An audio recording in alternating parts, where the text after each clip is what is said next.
ஸ்தோத்திரம் ஆண்டவரே, ஸ்தோத்திரிக்கிறோம் ஆண்டவரே. பிரியமானவர்களே, இன்றைய நாள் வேத வார்த்தை எசேக்கியேல் 37வது அதிகாரத்துல வாசிக்க கேட்போம். ஸ்தோத்திரம். கர்த்தருடைய கை என் மேல் அமர்ந்து, கர்த்தர் என்னை ஆவிக்குள்ளாக்கி வெளியே கொண்டு போய் எலும்புகள் நிறைந்த ஒரு பள்ளத்தாக்கின் நடுவிலே நிறுத்தி என்னை அவைகளின் அருகே சுற்றி நடக்க பண்ணினார். இதோ பள்ளத்தாக்கின் வெட்ட வெளியிலே அந்த எலும்புகள் மகா திரளாய் கிடந்தது. அவைகள் மிகவும் உலர்ந்ததுமாய் இருந்தது. அவர் என்னை நோக்கி, மனுபுத்திரனே, இந்த எலும்புகள் உயிரோடுமா என்று கேட்டார். அதற்கு நான், கர்த்தராகிய ஆண்டவரே, தேவரீர் அதை அறிவீர் என்றேன். ஆமென். ஆமென். அல்லேலூயா. அப்ப தேவன் அந்த தீர்க்க தரிசனிக்கு அழைத்து சொல்லி கொண்டு போறார். ஏன்னா அவர் கரம் அமர்ந்த உடனே அந்த ஆவியிலே நம்ம ஜெபத்துல இருக்கும்போது அப்படிதான் நம்ம அவரை நோக்கி ஜெபித்து ஆழமா ஜெபித்துட்டு இருக்கும்போது நம்ம அழைத்து கொண்டு போயிடுவார் இல்லையா? ஏன்னா எதுனாலும் நீங்க நம்ம ஏதாவது ஒரு பிரச்சனையாவது ஜெபித்து கொண்டு இருப்போம். அந்த ஜெபத்தினாலேயே நம்ம ஆவியிலே நடத்துவார். ஆமென். அல்லேலூயா. அந்த அவரை அழைச்சிட்டு போய், நீ எதுக்கு கவலைப்படுற, இங்க பாரு, இந்த எலும்புகள் எல்லாம் கிடக்குது, இதுக்கெல்லாம் உயிர் வருமா அப்படின்னு சொல்லி அந்த தீர்க்கதரிசிட்டே ஆண்டவர் பேசுகிறார். ஆமென். அல்லேலூயா. அப்ப பேசும்போது தேவனே நீர் அறிவீர் என்று சொல்றார். ஆமென். அல்லேலூயா. ஏன்னா தேவனுக்கு தான் தெரியும். ஏன்னா நம்ம அந்த ஒவ்வொரு எலும்பா சேர்த்த முடியுமா? சேர்த்த முடியாது. நம்மளுக்கு அந்த பலனும் கிடையாது. ஏன்னா நம்மளை படைத்த சிருஷ்டித்தவர் தேவன். ஆமென். அல்லேலூயா. அப்ப அந்த எலும்புகளுக்கு உயிர் கொடுக்கிறதுக்காக, ஏன்னா அவர்கிட்ட ஆளர் கேட்கிறார், நம்ம வாயில என்ன வரும் தேவன் கேட்கிறார். ஆமென். அல்லேலூயா. அப்ப எல்லாமே தேவனாலதான் கூடும் சொல்லி நம்ம ஆழமா நம்ம இருதயத்தை நிப்பாட்டணும். ஆமென். அல்லேலூயா. அந்த இடத்துல அந்த தீர்க்க தரிசனி தேவனே நீர் அறிவீர் என்று சொல்லுகிறார். ஆமென். அல்லேலூயா. அப்பொழுது அவர், நீ இந்த எலும்புகளை குறித்து தீர்க்க தரிசனம் உரைத்து அவைகளை பார்த்து சொல்ல வேண்டியது என்னவென்றால், உலர்ந்த எலும்புகளே, கர்த்தருடைய வார்த்தையை கேளுங்கள். கர்த்தராகிய ஆண்டவர் இந்த எலும்புகளை நோக்கி, இதோ நான் உங்களுக்குள் ஆவியை பிரவேசிக்க பண்ணுவேன், அப்பொழுது உயிர் அடைவீர்கள். நான் உங்கள் மேல் நரம்புகளை சேர்த்து உங்கள் மேல் மாம்சத்தை உண்டாக்கி உங்களை தோழினால் மூடி உங்களில் ஆவியை கட்டளையிடுவேன். அப்பொழுது நீங்கள் உயிரடைந்து நான் கர்த்தர் என்று அறிந்து கொள்வீர்கள் என்று உரைக்கிறார் என்று சொல்கிறார் என்றார். ஆமென். ஆமென். ஹல்லேலூயா. அப்ப தேவன் சொன்ன மித்தமா அவரு தீர்க்க தரிசனம் உரைக்கிறாரு. உரைக்கும் போது அங்கங்க கடந்த எலும்புகள்லாம் கூடுது. ஆமென். ஹல்லேலூயா. கூடி அதுக்கு சதையை உண்டாக்கி உடனே உயிர் அடையிறார். ஆமென். ஹல்லேலூயா. அப்ப இது எவ்வளவு பெரிய அதிசயம், எவ்வளவு பெரிய காரியம்.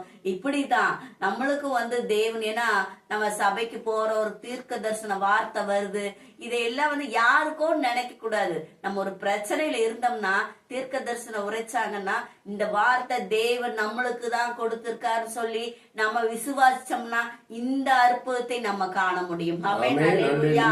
ஒவ்வொரு வார்த்தைனா தேவன் ஒவ்வொரு வசனத்தினாலும் ஒரு பாடல் மூலியமா ஒரு பேசுற பிரசங்கத்துல பேசுறது மூலியமா நம்மளுக்கு கொடுப்பார். நம்ம பிடித்து கொள்ளணும். ஆமென். ஹல்லேலூயா. ஏன்னா பிடித்து கொண்டு அதை நம்பும் போதுதான் இந்த அற்புதம் நடக்கும். ஆமென். ஹல்லேலூயா. ஏன்னா தேவன் சொன்ன உடனே நீ தீர்க்க தரிசனம் உரைன்னு சொன்ன உடனே அவர் உரைச்சாரு. உரைச்ச உடனே ஏன் எதுக்குன்னு கேட்காம உரைச்ச முன்னாடி கண்டிப்பா உலர்ந்த எலும்புகள் உயிர் பெற்றிருக்கிறது. ஆமென். ஹல்லேலூயா. இப்படிதான் இந்த நாள்ல கூட நம்ம யாராவது ஏன்னா செத்த நிலைமையில இருக்கிறோமா, உயிரோட தான் இருப்போம், இருந்தாலும் நமக்குள்ள ஒரு செத்த நிலைமை. ஏன்னா எதை குறிச்சு கவலை, குடும்பத்தை குறிச்சு கவலை, தொழிலை குறிச்சு கவலை, ஒவ்வொரு பிரச்சனைகளை நினைச்சு கவலை. இந்த மாதிரி எல்லாம் நம்ம கவலைப்பட்டு நம்ம கவலை வந்தாலே நமக்கு சோர்வு உண்டாயிரும். ஆமென். ஹல்லேலூயா. அப்ப நம்ம இந்த மாதிரி வசனத்தை எடுத்து நம்ம நம்ம தியானிக்கணும். ஏன்னு கேட்டா என்னன்னா, உலர்ந்த எலும்புகளுக்கே உயிர் கொடுக்கிற தேவன் நமக்கு உயிர் கொடுக்கறதுக்கு எவ்வளவு பெரிய காரியமா இருக்க போகிறது இல்லையா? ஆமென். ஹல்லேலூயா. அப்ப அந்த எலும்புகளுக்கே உயிர் கொடுக்கும் போது நமக்கு கொடுக்க மாட்டாரா? நம்ம அவரையே நோக்கி பிரார்த்தனை பண்ணும்போது அவர் மேல நம்பிக்கை வச்சிருக்கிறோம். அப்ப அவருக்கு ஏன்னா நம்ம தானிக்கணும், வசனம் தான் பேசுகிறது. ஆமென், அல்லேலூயா. இது ஒரு பொக்கிஷம், பொக்கிஷம். இந்த வார்த்தை தான் பேசுகிறது. இந்த வார்த்தை பிடித்து கொண்டு அந்தந்த சூழ்நிலைக்கு தக்கதாக ஒரு வசனத்தை எடுத்து வச்சு தானிக்கும் போது கண்டிப்பா நம்ம இந்த பிரச்சனைகள் எல்லாம் மாறும். ஆமென், அல்லேலூயா.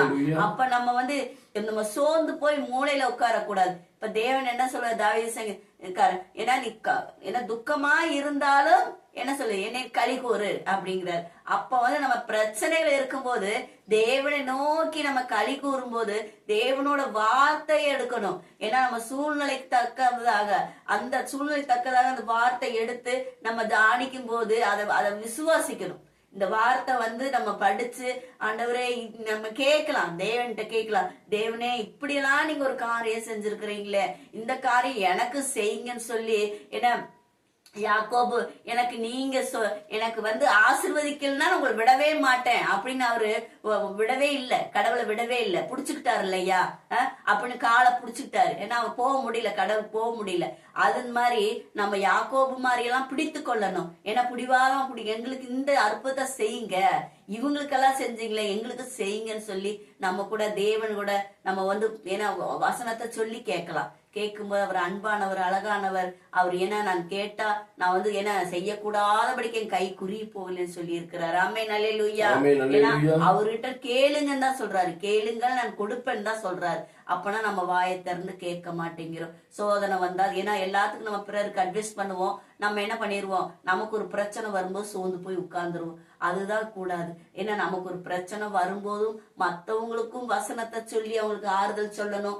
நம்மளுக்கு ஒரு பிரச்சனை வரும்போது நம்ம தேவ சமூகத்துல உட்கார்ந்து இந்த மாதிரி ஒரு வார்த்தை எடுத்து வைத்து நம்ம ஜெபிக்கும் போது அதை தானிக்கும் போது நம்ம கேட்கலாம், ஆண்டவர் இந்த வார்த்தை, ஆண்டவரே எனக்கு நீங்க இப்படி அற்புதம் செய்யுங்கன்னு சொல்லி கேட்கும்போது தேவன் பெரிதான அற்புதத்தை செய்ய வல்லமையுள்ள தேவனாய் இருக்கிறார். ஆமென், அல்லேலூயா. கேட்ட வார்த்தைக்காக ஜெபித்துக் கொள்ளலாம்.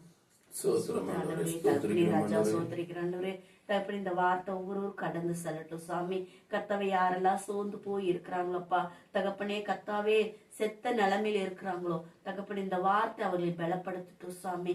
கர்த்தாவே சோத்திரிக்கிறோம் ஆண்டவரே, உலர்ந்த எலும்புகளுக்கு உயிர் கொடுக்கிற தேவனாய் இருக்கிறீர் ராஜா தகப்பனே. ஒவ்வொரு மக்களுக்கு ஆண்டவரே பலமில்லாததுக்கு பலத்தையும் சத்துவமில்லாததுக்கு சத்துவத்தை கொடுப்பேன்னு சொன்னேன் தகப்பனே. அப்பா சோதரிக்கிற ராஜா தகப்பனே, ஒவ்வொருவருக்கும் ஆண்டவரே இந்த எலும்புக்கு உயிர் கொடுக்கிற தேவனாக நீங்க இருக்கும்படிக்கு ஆண்டவரே ஜெபிக்கிறோம். ஒவ்வொரு மாம்சமான யாவர் மேலும் என் ஆவியை ஊற்றுவேன்னு சொன்ன தேவனே.